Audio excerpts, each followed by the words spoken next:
के उपचुनाव में Ramdas will replace Ramdas. Ramdas will replace Ramdas. NDA गठबंधन को अगर ये सीट ना मिले तो उससे कोई फर्क पड़ने वाला नहीं है, लेकिन अगर जेलकेम को एक सीट मिलता है तो हम सीधे दोगुना हो जाएंगे, दोगुनी। इंडिया की बात है तो हेमंत सोरेन जी को कभी शाहरुख खान के आगे बुलाने लगते हैं।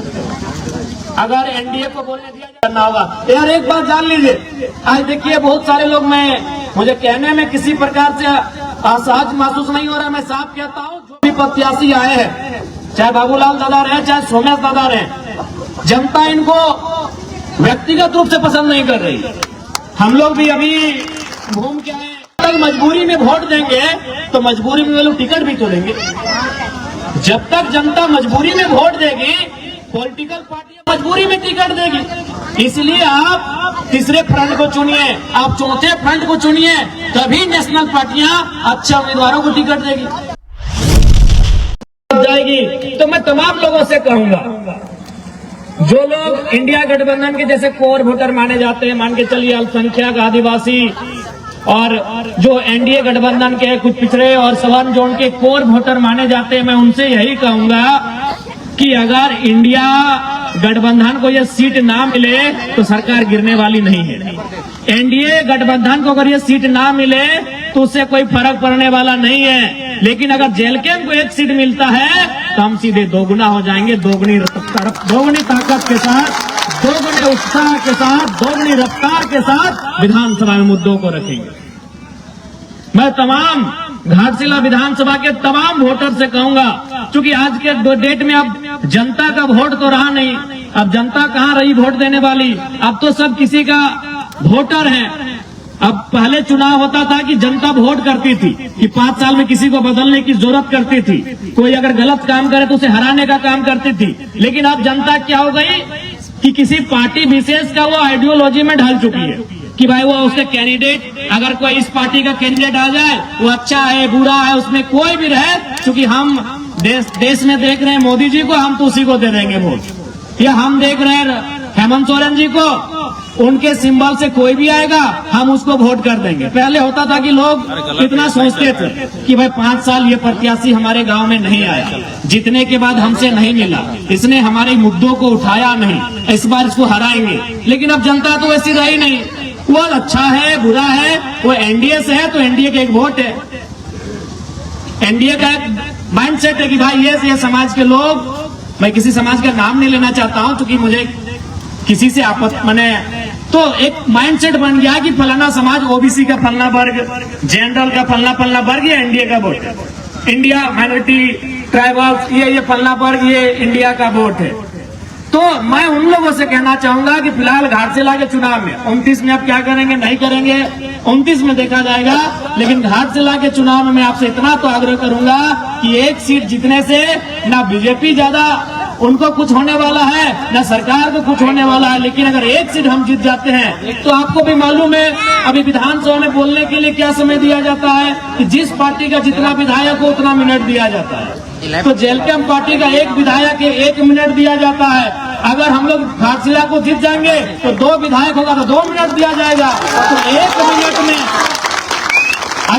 मिनट में अगर हम सदन में सार्थकता के साथ जनता के मुद्दों को रख सकते हैं तो 2 मिनट में दुगुना रखा जाएगा, काम दोगुना बढ़ेगा, मुद्दे दोगुने सदन के सामने आएंगे। और आप ये भी देखे होंगे कि हमने कभी अगर मगर की बात नहीं की है। विधानसभा को आपने देखा होगा टेलीविजन, टीवी में, अपने मोबाइल में, चैनल्स में, चाहे किसी भी, हमने कभी इधर उधर की बातें नहीं की, ना हमने किसी की आलोचना ना प्रशंसा में समय दिया। आप तो देखे होंगे बहुत सारे लोग अपने किसी को, अगर इंडिया की बात है तो हेमंत सोरेन जी को कभी शाहरुख खान के आगे बुलाने लगते हैं। अगर एनडीए को बोलने दिया जाए तो मोदी का गुणगान करने लगते हैं। लेकिन एकमात्र विधायक जरा महत्व टू दी पॉइंट, चाहे वो किसी भी मामला हो, वो विस्थापन नीति का मामला हो, स्थानीय नीति का मामला हो, या स्टूडेंट का मामला हो, या किसान का मामला हो, किसी का मामला हो, मैं टू दी पॉइंट बात को उठाने का काम करता हूँ। तो इसलिए यह चुनाव एक नया चुनाव होगा, एक नए तरीके का चुनाव होगा। और बिल्कुल आज इस राज्य की जनता को भी तय करना है कि इस राज्य का भला कैसे होगा, इस राज्य के युवाओं को उनका अधिकार कैसे मिलेगा। इस राज्य की महिलाओं को उनका अधिकार कैसे मिलेगा?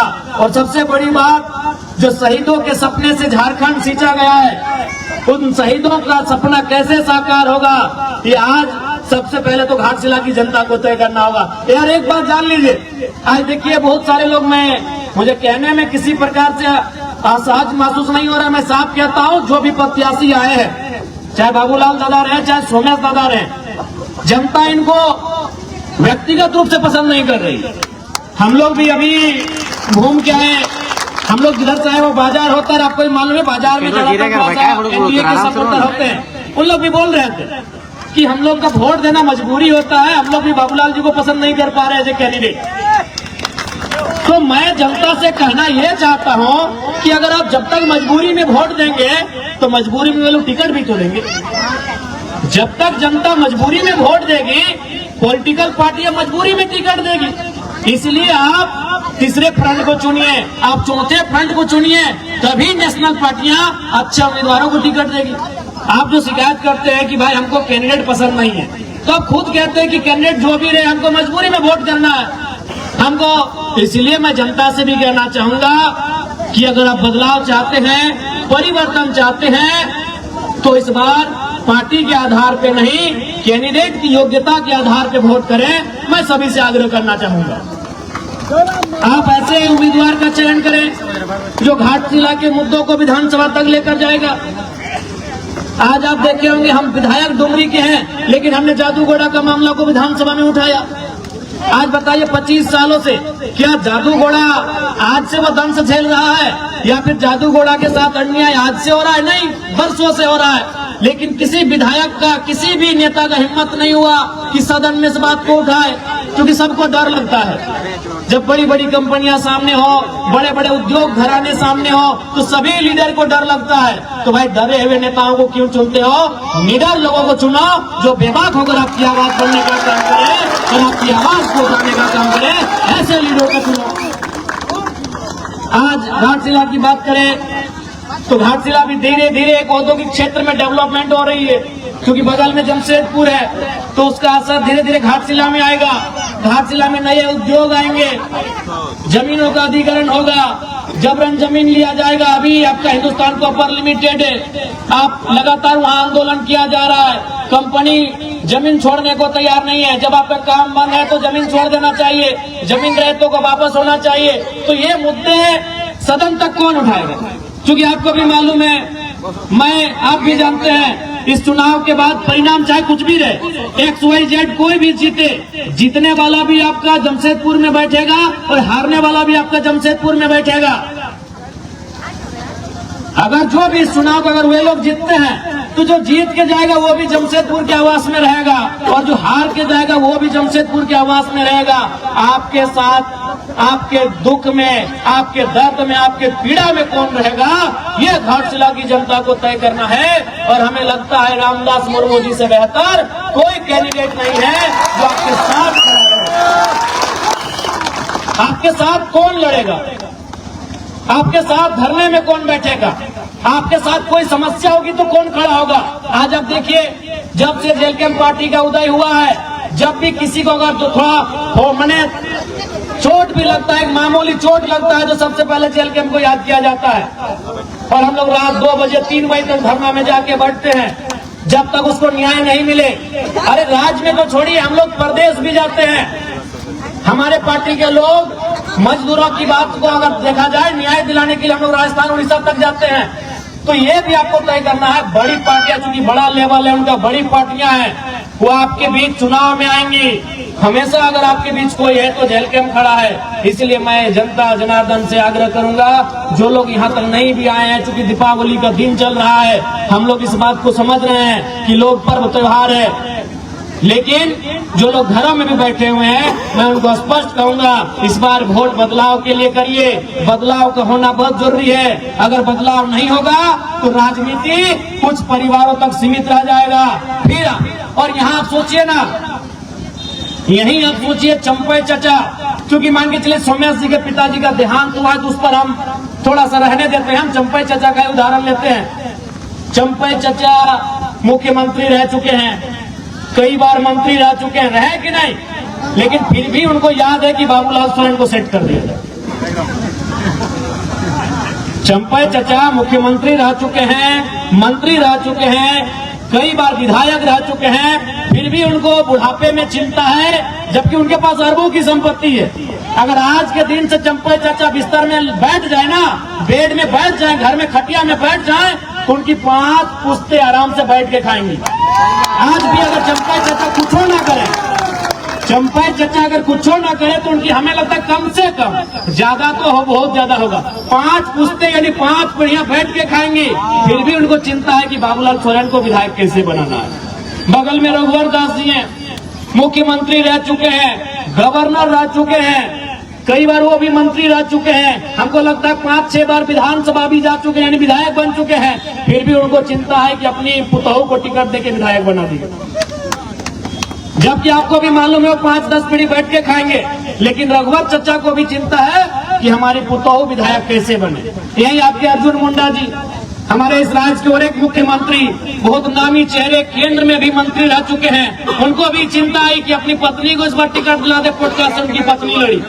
तो ये अब जनता को तय करना है कि जो मुख्यमंत्री रहा है उसको अपने बच्चों की चिंता है, उसे अपने बेटे की, पुतोहू की, पत्नी की चिंता है, तो जनता अपने बच्चों की चिंता करती है नहीं करती है, ये आप पे डिपेंड करता है। उनसे सीखिए कम से कम। बहुत मैं 3 मुख्यमंत्री का आपको नाम गिनाया, आप ही के कोल्हान के, उधर मधुपुरा को छोड़ देते, अभी दूरी है, यहीं आपके अगल बगल के चंपई चाचा, रघु चाचा, मुंडा जी, 3 मुख्यमंत्री। और किनको टिकट दिलाया? एक ने बेटे को जो घाटशिला में उम्मीदवार है, एक ने पत्नी को जो चुनाव हार गई, और एक ने अपनी पुतोहू को जो चुनाव जीत के विधायक बनी है। अरे जिनके पास अरबों की संपत्ति है, लाख और करोड़ तो छोड़िए, अरबों की, जिनकी संपत्ति अनुमानित अरबों की है, आज वे लोग चिंता कर रहे हैं मेरा बेटा कैसे विधायक बने, मेरी बहू कैसे विधायक बने, मेरी पत्नी कैसे विधायक बने। तो आज जनता को भी सोचना होगा कि जनता की आवाज कौन बनेगा, जनता के लड़ेगा कौन, जनता के बच्चों के भविष्य की आवाज कौन बनेगा, उनके शिक्षा, स्वास्थ्य, रोजगार पे बात कौन करेगा, उसके लिए उनको वोट करना है, ये जनता को समझना होगा। और नहीं तो फिर इसी प्रकार ये राजनेता इस राजनीति को हमसे दूर लेके चले जाएंगे। जब भारत देश में वोट देने की तारीख की शुरुआत हो रही थी, जब भारत देश में वोट देने का नियम बन रहा था, तो देश के संविधान निर्माताओं के प्रमुख डॉक्टर भीमराव अम्बेडकर जी ने कहा था कि आज के बाद से इस देश में राजा रानी के पेट से नहीं, मतपेटी से निकलेगा। लेकिन जनता ने उस पैटर्न को तोड़ दिया है। आज फिर आप राजा के घर में राजा चुनने लगे हैं। अरे राजा के घर में राजा ना चुना जाए, इसीलिए तो वोट का अधिकार मिला है आपको कि राजा की पत्नी को रानी ना बनाया जाए, राजा के बेटे का राज्याभिषेक ना किया जाए, इसीलिए वोट मिला है कि एक गरीब किसान को आप राजा बना सके। और आप फिर अगर उस वोट का इस्तेमाल उसी राजा परिवार को बनाने में करेंगे, तो 1950 में जो हमारी स्थिति थी और आज 2025 में जो हमारी स्थिति है, क्या अंतर रहा? ये वोट का अधिकार क्यों मिला? ये वोट का अधिकार इसीलिए मिला था कि राजा के घर में राजा नहीं होगा, राजा के घर में रानी नहीं होगी। एक साधारण सा पढ़ा लिखा नौजवान, चाहे वो किसान का बेटा रहे, वो दलित का बेटा रहे, वो आदिवासी का बेटा रहे, वो किसी मजदूर का बेटा क्यों ना रहे, अगर उसमें टैलेंट होगा, वो हकदार होगा, वो जनता के बीच से चुन के जाएगा। इसलिए वोट की व्यवस्था आई। लेकिन हम और आप तो फिर उस व्यवस्था को दरकिनार कर रहे हैं। तो अगर आज 2025 में अगर हम लोग फिर उस व्यवस्था को दरकिनार करते हुए राजा के घर में राजा के बेटों को विधायक सांसद चुनेंगे, तो याद रखिएगा 2050 आते आते फिर से आपको आभास होगा कि हम नाम के लोकतंत्र में असल में राजतंत्र का हिस्सा बन के रह गए। आपको उस समय फिर एहसास होगा कि अंग्रेज चले गए, लेकिन उनकी ईस्ट इंडिया कंपनी आज HCL कंपनी का रूप धारण कर चुकी है। आज टाटा टिस्को टेल्को के रूप में काम कर रही है। क्योंकि आपने फिर से वही परिपाटी को दोहराया, आपने फिर से वही पैटर्न को दोहराया कि राजा के घर में ही जो होगा देखा जाएगा। तो फिर जनता का सुनेगा कौन, जनता की पूछेगा कौन? आप ईमानदारी से बताइए, घाटशिला में अगर कोई भी जरूरत पड़ा, घाटशिला में अगर कोई भी दुख पड़ा, तो क्या वे लोग आपके बीच आकर इस प्रकार जमीन में बैठेंगे? क्या आपके साथ धूल कण में बैठकर आपके लिए आंदोलन करेंगे? क्या आपके साथ सड़क में बैठकर आपकी आवाज को बुलंद करेंगे? नहीं करेंगे। वो साहस अगर किसी में है तो केवल और केवल जेल कैंप पार्टी में है। इसलिए हमारे प्रत्याशी श्री रामदास मुर्मू जी को विजयी बनावे।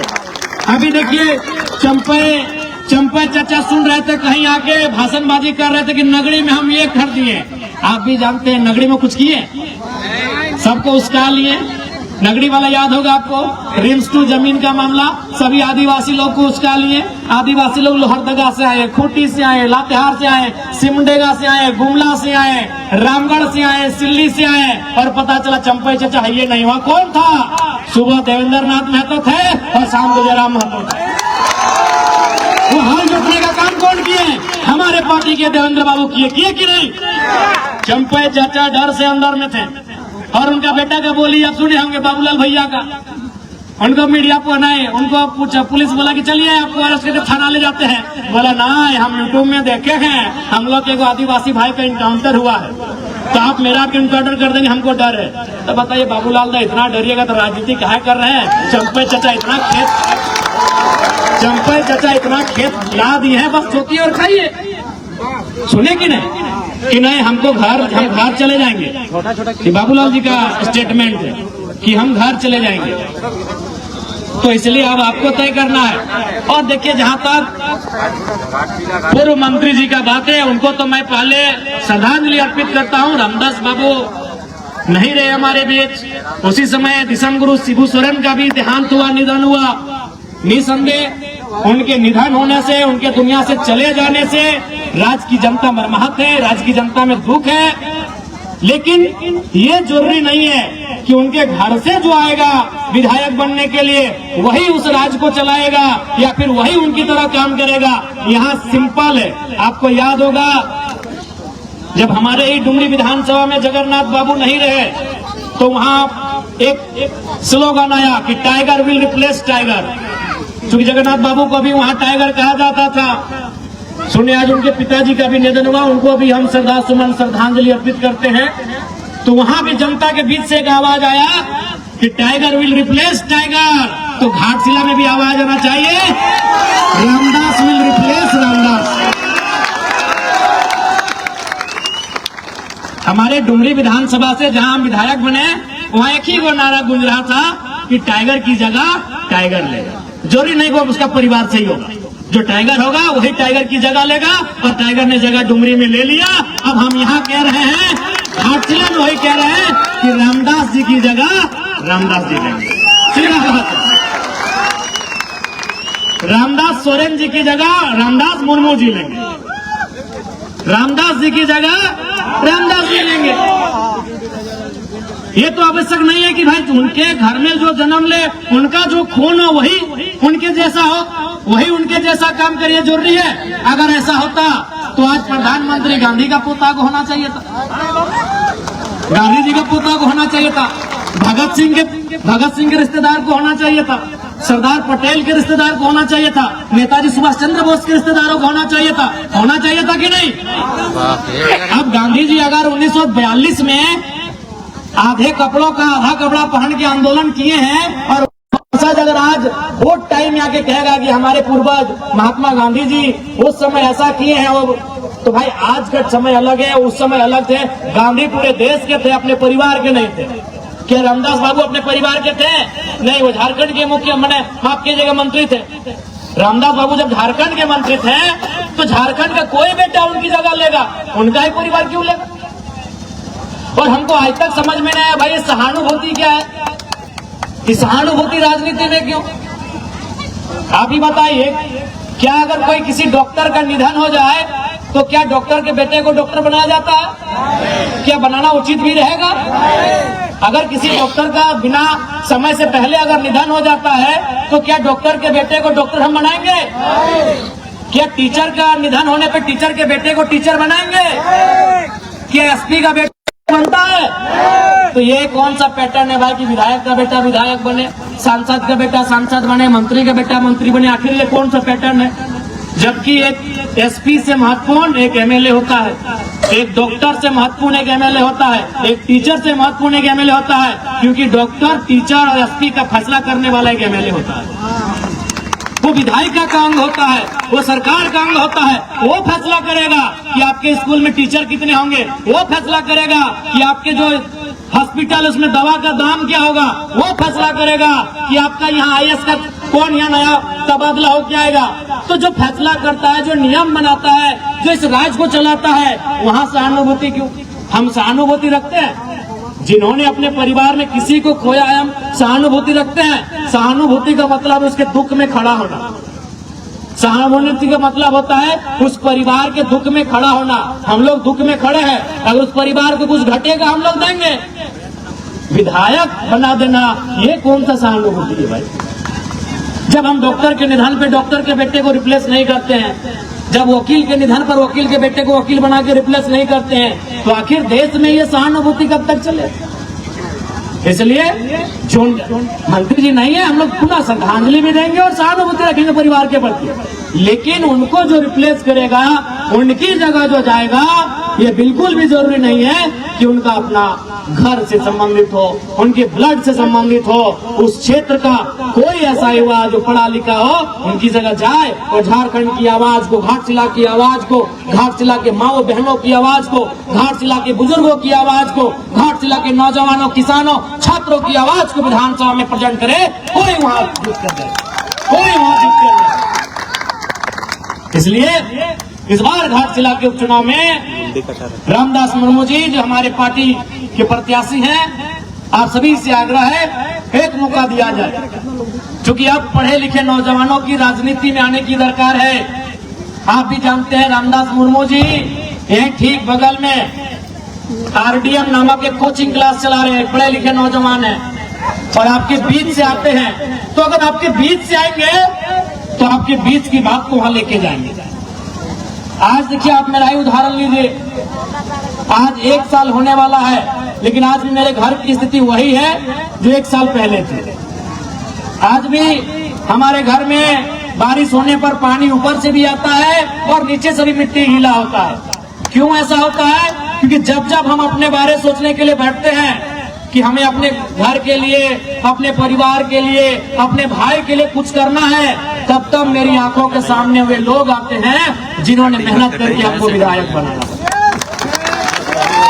तब मेरी आंखों के सामने वे लोग आते हैं जिन्होंने वह लोकसभा का चुनाव मई जून की गर्मी, घर घर जाकर चंदा लेकर, घर घर जाकर चावल सब्जी मांगकर, उस पैसे से जो अपनी गाड़ियों में तेल भरे हैं, उस पैसे से हमारा प्रचार किए हैं। तो जब जब हम अपने बारे सोचने बैठते हैं, तब तब वो मंजर हमारे आंखों के सामने आता है।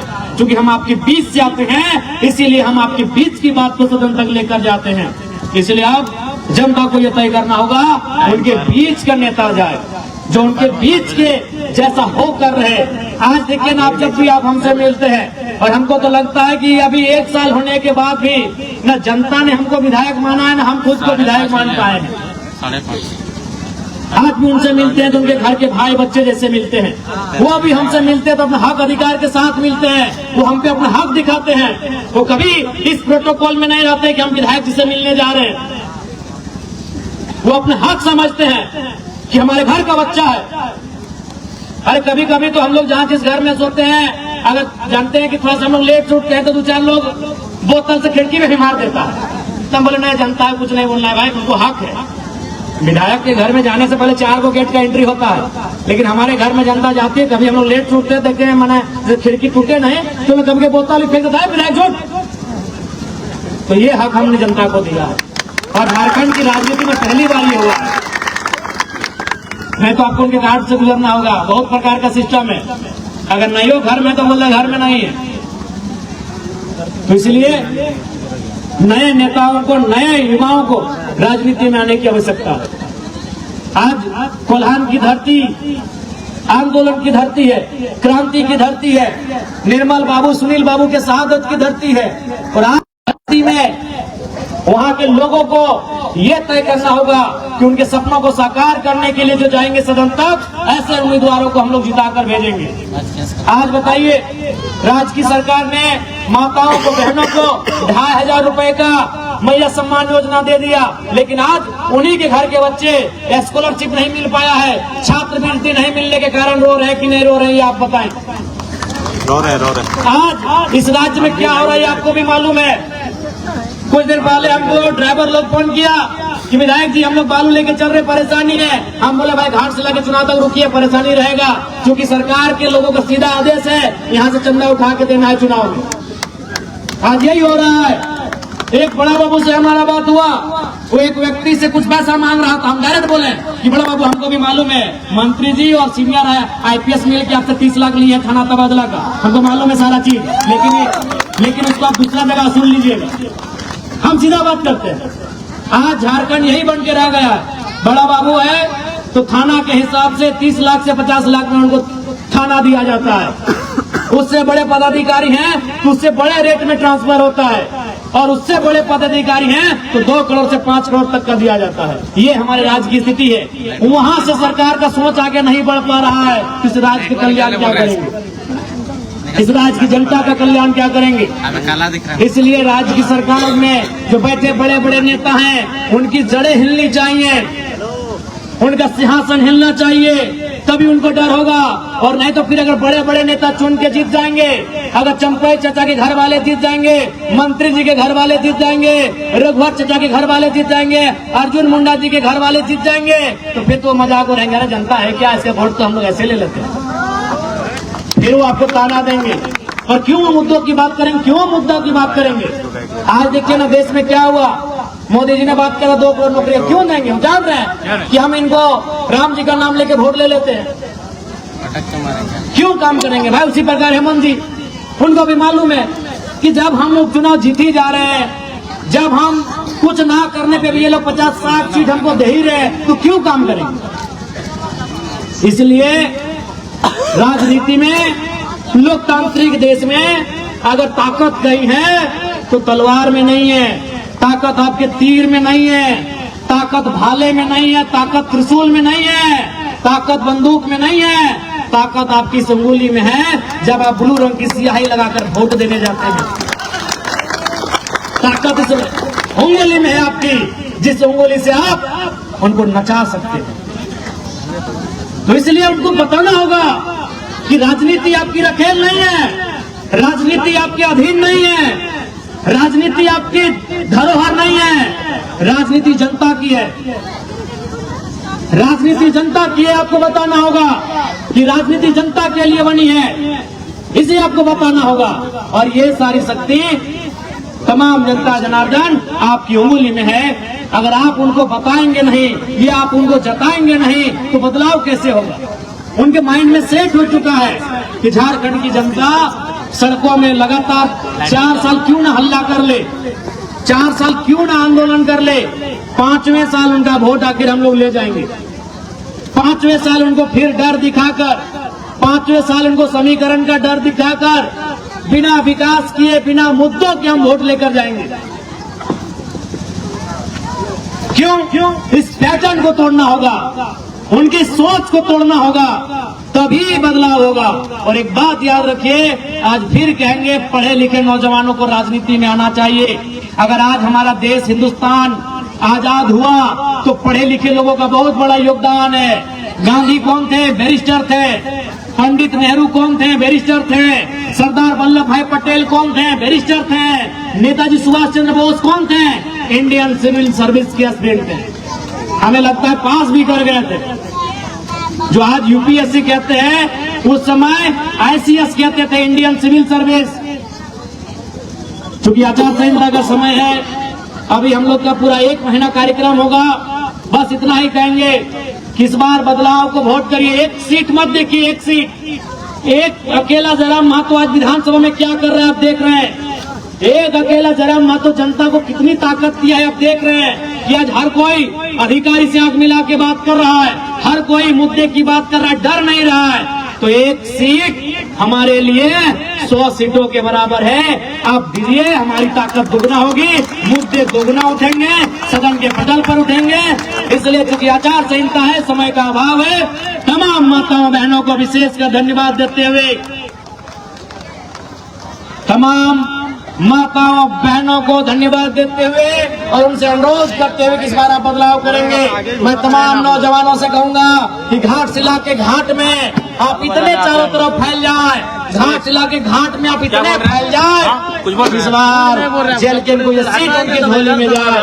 मैं सभी से आग्रह करता हूँ, और बिल्कुल इससे पहले जितना भी हमारा वोट है वो कार्यकर्ताओं का वोट है, बस उसे जनता तक लेकर जाना है। तो हमारे प्रत्याशी रामदास दा है, एक पढ़े लिखे नौजवान है, जिन्होंने मास्टर किया है, जिन्होंने बीएड किया है, जो पढ़े लिखे हैं, चाईबासा यूनिवर्सिटी से पढ़े लिखे नौजवान हैं, एमएससी तो मास्टर यानी एमएससी एमए दोनों वही हुआ, एमकॉम रहे थे जो भी रहे, मास्टर यानी ये मास्टर के स्टूडेंट है, ये पढ़े लिखे नौजवान है। आप इनको एक बार सहयोग करें। जब पढ़े लिखे नौजवान सदन में जाएंगे, सदन की सार्थकता दिखेगी, सदन में मुद्दों पे बहस होगी, सदन में समस्याओं को रखा जाएगा और समस्याओं के समाधान पर डिबेट किया जाएगा, चर्चा किया जाएगा, सरकार को घेरा जाएगा, सरकार की जवाबदेही ली जाएगी, सरकार से उत्तर मांगा जाएगा। और आपने देखा हो ऐसी बार जब विस्थापन नीति का बहस था, आप ही के कोल्हान के मंत्री दीपक बिरुवा जी थे, किस प्रकार हमने उत्तर मांगा था कि मंत्री जी बताइए 5 दिन में कि 150 दिन में। आज बताइए, राज्य की जनता सुन रही है घर में बैठकर कि आप नीति को कब तक बना रहे हैं, 5 दिन कि 150 दिन। ऐसे नहीं मानेंगे, ऐसे नहीं सुनेंगे। तो सरकार को जो घेर सके, सरकार से जो जवाब मांग सके, सरकार से जो डिबेट कर सके और जनता के मुद्दों को उठा सके, बिना किसी डर के, बिना किसी लोभ के, बिना किसी लालच के, ऐसे युवाओं को भेजिए। रामदास जी एक पढ़े लिखे नौजवान हैं और फिर वही कहेंगे घाट जिला के उपचुनाव में Ramdas will replace Ramdas, Ramdas will replace Ramdas. और यही मंत्री जी को यही श्रद्धांजलि होगी। इससे बड़ी श्रद्धांजलि क्या होगी कि उनके नाम का, उनकी कद का ठीक है एक नौजवान, मंत्री जी भी इसी उम्र में होंगे जब पहली बार विधायक बन के गए होंगे, उनकी कद का ठीक है एक नौजवान उनके रास्ते से विधानसभा गया है और मंत्री जी ने जहां काम को छोड़ा है, रामदास मुर्मू जी वहीं से काम को आगे बढ़ाएंगे। बिल्कुल परिवारवाद से राजनीति को दूर करिए, नहीं तो प्रतिभाओं का हनन हो जाएगा, प्रतिभाओं को आत्महत्या करनी होगी। आज प्रतिभा आत्महत्या कर रही कि नहीं कर रही है? आज टैलेंट सुसाइड कर रहे हैं और जो लोग पैरवी वाले हैं वो जिंदगी का मजा ले रहे हैं। इसलिए अगर टैलेंट को किसी का मोहताज ना बनना पड़े, प्रतिभाओं का हनन ना हो, प्रतिभाओं का अतिक्रमण ना हो, इसके लिए प्रतिभाओं को सदन में ले जाने की जरूरत है। परिवार को ही लेकर जाएंगे तो कहीं ना कहीं प्रतिभाओं पर एक गहरा चोट होगा। समय का अभाव है। पुनः मीडिया हाउस के साथ साथ पार्टी के तमाम साथियों को, सभी को जोहार करते हुए घाट चला की जनता को ये संदेश देंगे, इस बार जब आप वोट करें तो बदलाव के लिए करें। राजनीति की जो परिपाटी है उस परिपाटी को तोड़ने के लिए वोट करें, यही मैं आप सभी से आग्रह करूंगा। सभी को जोहार, नमस्कार, आदाब, सलाम, जय झारखंड, जोहार झारखंड। और अभी दीपावली चल रहा है, सबको बहुत बहुत शुभकामनाएं।